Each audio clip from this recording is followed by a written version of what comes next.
안녕하십니까 성도 여러분. 마가복음 개관에 대해서 말씀드리겠습니다. 마가복음의 저자는 마가로 알려져 있으며 다른 복음서들과 마찬가지로 예수님에 대한 그런 행적에 대해서 신학적으로 기록을 하고 있습니다. 그런데 12사도에 속하지 않는 이 마가가 어떻게 예수님의 생애와 가르침들을 구체적으로 아주 정확하게 그렇게 기록할 수 있었는지 궁금해집니다. 이는 초대 교부들의 전통과 기록을 살펴보았을 때 베드로에게 전해받은 것이라는 설명이 가장 적절합니다. 이 사실은 이 베드로전서 5장 13절에서 마가를 내 아들 마가라고 지칭하는 것과 특히 예수님의 공생애에 관한 기록이 시몬 베드로를 부르신 사건으로부터 시작된다는 것으로 알 수가 있습니다. 그리고 마가복음 14장에서 마가복음에만 기록된 한 청년을 저자인 마가로 보는 흥미로운 견해도 있습니다.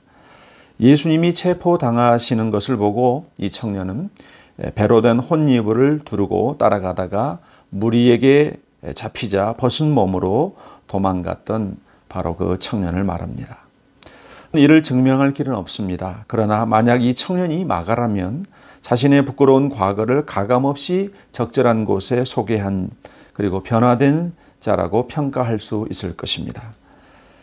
마가복음은 로마에서 이방인 기독교인들을 대상으로 썼다는 견해가 유력하는데요.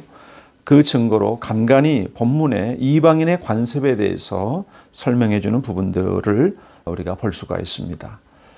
여러 군데에 또 이 아람어 표현을 헬라어로 번역한 부분을 이렇게 헬라어를 쓰는 이방인이 대상인 것을 설명해 주고 있습니다.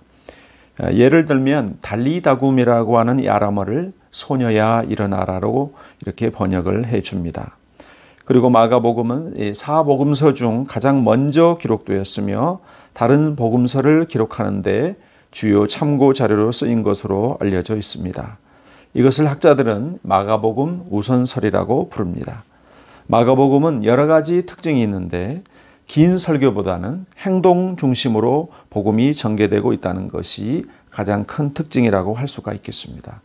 사건들이 매우 빠르게 진행되며 즉시라고 하는 그런 부사, 아주 신속성을 나타내는 그런 말이 자주 사용되고 있습니다. 실제로 움직임을 의도하는 동사가 다른 복음서에 비해서 많이 등장하게 됩니다. 하나님의 아들이신 예수님의 능력과 권위를 강조하면서 복음을 들은 후에 사람들이 그 결단이 매우 중요하다는 사실을 말해주고 있습니다. 그러니까 신속성과 함께 긴급성과 위급성도 동시에 강조되고 있습니다. 그뿐 아닙니다. 마가복음은 섬김의 최고봉이라고 할 수 있는 십자가 사건을 향해 모든 것이 움직여 간다는 그런 특징이 또 있습니다. 그러나 무엇보다도 마가복음의 초점은 제자도입니다. 이방인 기독교인들이 복음의 적대적인 환경에 살다가 보니 예수님을 따른다는 것이 무엇을 의미하는지에 대한 제자도의 의미를 새롭게 조명해 들을 필요가 있었습니다. 마가복음은 예수님이 하나님의 아들이심을 강조합니다. 이것은 더러운 귀신도 인정했으며 예수님의 죽음을 지켜본 이방인 백부장도 그렇게 고백을 했습니다. 이는 당시 이방인 기독교인들뿐 아니라 우리에게도 하나님의 아들이신 그분의 참 제자가 되도록 도전하는 제자도를 강조하고 있는 것입니다. 또 한 예로 귀신을 내쫓는 권능을 주셨음에도 귀신 들린 아이를 고치지 못하는 제자들을 향해서 믿음이 없는 세대라고 예수님께서 질책하셨습니다. 그리고 마음이 둔해져 깨닫지 못하는 그들의 믿음이 수로보니게 이방 여인의 믿음보다 못하다고 대조시키면서 제자들에게 믿음을 가르치십니다. 또 다른 특징으로는 이 마가복음은 다른 복음서에 비해 분량이 적다는 것을 들 수가 있습니다. 그렇다고 내용이 빈약한 것은 결코 아닙니다. 저자 마가는 많은 사건들을 요약하며 전개시키는데 예를 들어서 마태복음 4장과 누가복음 4장에서는 예수님의 이 마귀에게 시험당한 장면을 길게 다루고 있습니다. 그런데 마가복음에서는 1장 12절 13절 딱 2절로 그렇게 짧게 기록이 되어 있습니다. 또 마태복음 10장에서 예수님께서 전도 여행을 앞두고 제자들에게 길게 가르치신 부분이 있는데 마가복음에는 6장 7절에서 13절에 요약이 되어 있습니다. 그렇다고 해서 모든 사건의 묘사가 천편일률적으로 간략한 것만은 아닙니다.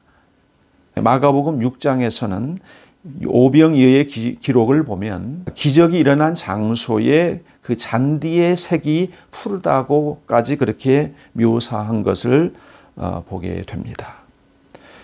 또 마가복음 8장에서는 베세다에서 맹인을 고칠 때 한 번에 고치지 않고 2단계를 거치시는 자세한 묘사도 나오고 있습니다. 그러나 저자 마가는 전반적으로 복음을 요약함으로써 인간들을 죄에서 구원하시기 위해 십자가를 향해 움직이시는 예수님의 움직임에 의도적으로 초점을 맞추고 있습니다. 마지막으로 마가복음은 마태복음과 90%가 중복이 됩니다. 신약을 우리가 통독을 하면서 왜 이렇게 똑같은 이야기가 계속 나오지라고 느꼈다면 아주 예리한 관찰을 한 것입니다. 그러나 내용이 유사할지라도 자세히 들여다보면 차이점이 많다는 사실을 알아야 합니다. 저자가 강조하고 있는 신학적인 의도가 그 안에 담겨져 있음을 염두에 두고 그것을 발견하고자 노력하는 것이 중요합니다. 또 누가복음으로 옮겨가면 그 내용 중복이 50% 정도로 급격하게 줄어들게 됩니다. 이 사실을 우리가 미리 알아두는 것도 이 복음서를 이해하는 데 도움이 될 것입니다. 모쪼록 마가복음을 매일 읽어가는 동안에 여러분의 믿음이 성장하시기를 기도합니다. 감사합니다.